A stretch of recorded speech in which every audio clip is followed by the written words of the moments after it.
Oh, hello. Well, howdy ho. Howdy who. Welcome to our daily Stoic philosophy talks.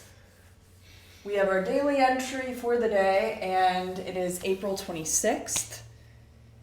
And we're going to talk about today the topic of things happen in training. Oh, very cool. Things happen in training. Training is important. Yes. Okay, we'll see what they're talking about. Marcus, all of the quotes recently have been from Marcus. Marcus Aurelius says, when your sparring partner scratches or headbutts you, you don't then make a show of it or protest or view him with suspicion or as plotting against you. And yet you keep an eye on him, not as an enemy or with suspicion, but with a healthy avoidance. You should act this way with all things in life. We should give a pass to many things with our fellow trainees. For, as I've said, it's possible to avoid without suspicion or hate. Okay, when he says sparring partner, this is my ignorance. Like, what is that referring to? Like if you, let's say in like jiu-jitsu or something, like the partner you Is it specific boxing to with. a specific sport or a specific, any contact sport, I guess it could like be. a one-on-one? Yeah, but fencing? but contact, like fencing would have spar. Yeah. Okay. But maybe you're not going all out, and everybody knows that. Hey, this is not the competition where you competing against someone to get something. This is we're learning, so we're taking off 50%. So this isn't you know a what I mean? competition. So This is the training time. This is the training time. I'm gonna try to beat you up Yeah. as much as, except my punches are maybe not as hard or something, like I take that stuff out. But some people in like jiu-jitsu sparring would be like, if I go to spar with like a black belt, like they will just break me in places, you know what I mean? Well, yeah. Because their sparring is like, that's a different level. You have to go at your own level. You have to be, sparring is at its own level the same way as the actual competition or something. Yeah. Okay, so he's saying when your sparring partner scratches or headbutts you, you don't make a show of it, you don't protest it, and you don't view him with suspicion or as plotting against you.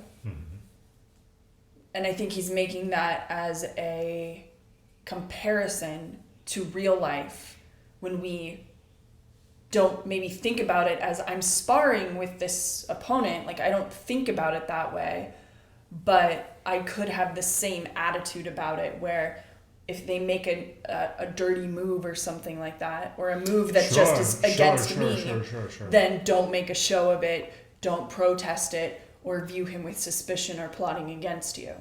That's the lesson I'm taking from this. Okay. Because he then says, and yet you keep an eye on him, not as an enemy or with suspicion, but with a healthy avoidance. So I'm keeping an eye on him because I want to position myself strategically to avoid him, but I'm not doing that with a flavor of suspicion or like enemy willpower. And that's what then he says, you should act this way with all things in life. For we should give a pass to many things with our fellow trainees. Okay, I like that. For, as I've said, it's possible to avoid without suspicion or hate. So he's saying it may be wise to avoid something, but that doesn't mean that I need to regard it with suspicion or hate. Yeah.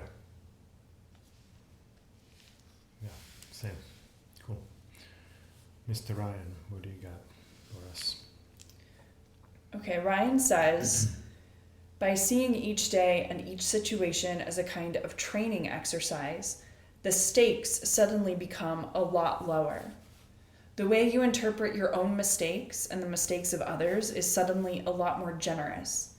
It's certainly a more resilient attitude than going around acting like the stakes of every encounter put the championship on the line.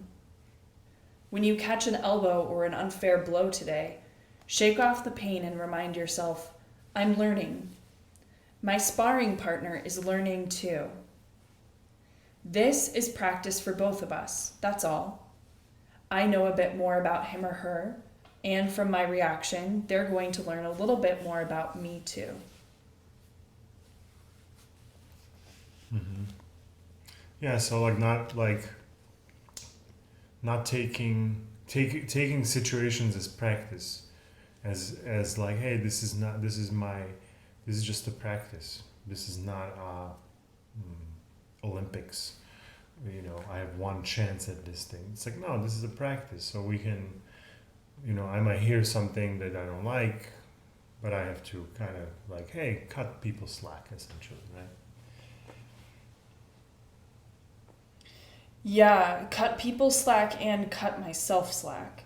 Mm-hmm. Because the first thing he says here is, right. I'm learning. I'm learning. Like, I'm learning, because that's sometimes where I get held up in this is, I punish myself first for not being perfect. Mm-hmm. And so that's like, in some situations, so that's one hurdle to get over. Mm-hmm. And then the next hurdle is, well, my sparring partner is learning too.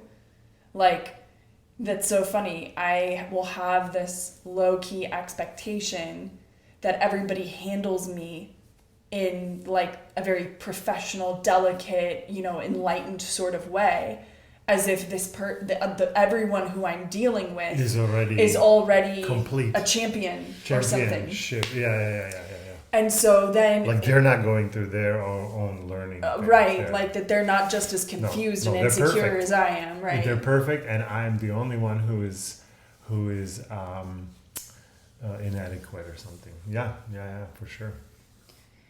And so then to say, I think if I could remember in the moment that like this is a person who's also in process and is learning and is growing, and literally in any situation, like even with a stranger who might do something like cut me off on the freeway or something like that, or a client at work or something like that.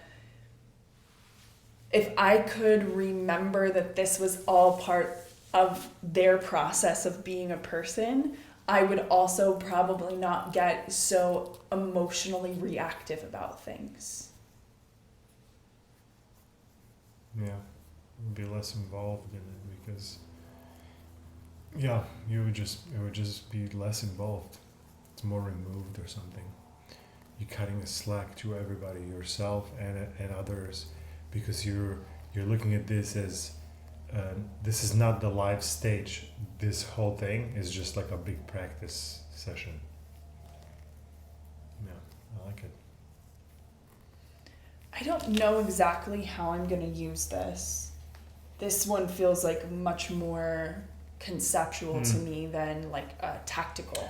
Yeah, it's maybe just like maybe it's one of those tools of like, let's say I'm like pissed off at somebody who cuts me off, or I don't know, whatever, right? And then I can this could, if this pops up in my head, I can be like, oh, okay, well, sounds good. I gotta cut people slack, this is what happens, it's just, we are all in training, right? We're sparring with each other in some fashion or something, I gotta not take it so seriously, right? Okay, so cut them slack. I like that. Like, cut the person slack and forgive them. And what Marcus is also saying, you can do that and at the same time still have a healthy avoidance. Don't go be friends with them. Right. And I think that's where like a lot of, myself included, people get caught up with the forgiving thing because they think, well, if I forgive it and I let it go, that means that I condone it, I agree with it, and I'm inviting more of it into my life. And it's like, no, you can have a distinction there. It's more of a closure, actually. I can forgive and I can give the person some slack, and I can also realize like, hey, this individual is probably not stable enough to like, they're probably unstable to the point that they're going to do this again. And so I need to somehow keep my alert on them so that I can position myself strategically to avoid this situation happening again. Mm-hmm. But at the same time, I don't need to hate them Right. or, you know, Yeah, be right, pissed yeah. off and carry a grudge about it. Right. Yeah. Excellent. Yeah, being better to each other. That could help with that. You know. Cool. Yeah. Good. Mm-hmm. Awesome. Alrighty, let us know what you took away from today's thought, and we will see you here tomorrow.